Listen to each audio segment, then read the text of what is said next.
রাজ্যের নতুন সরকারের প্রথম বাজেট প্রকাশের পর থেকেই বিভিন্ন ক্ষেত্রের বরাদ্দ নিয়ে শুরু হচ্ছে আলোচনা। তবে স্বাভাবিকভাবেই নজরে রয়েছে তথ্য এবং সংস্কৃতি দফতরও।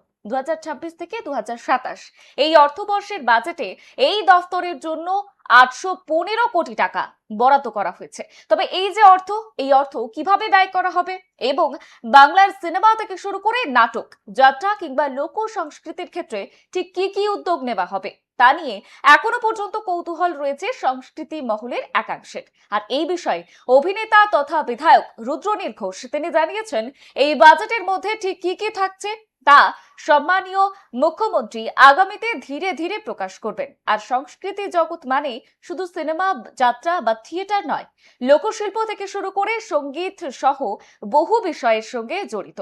আর কি কি জানিয়েছেন তিনি, শুনবো। বাদ জুড়ে দেওয়া হলো, একটা সুন্দর বাজেট। ফিল্ম ইন্ডাস্ট্রি কি পেল এখান থেকে? দেখুন, শুধুমাত্র ফিল্ম ইন্ডাস্ট্রিটা এই সংস্কৃতি জগৎ কিন্তু নয়।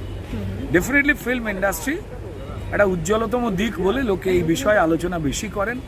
ফিল্ম রয়েছে, টেলিভিশন রয়েছে, থিয়েটার রয়েছে, যাত্রা রয়েছে, সঙ্গীত জগৎ রয়েছে, চিত্রকলা রয়েছে এবং এক গাদা বিস্তর লোকশিল্পী আছে।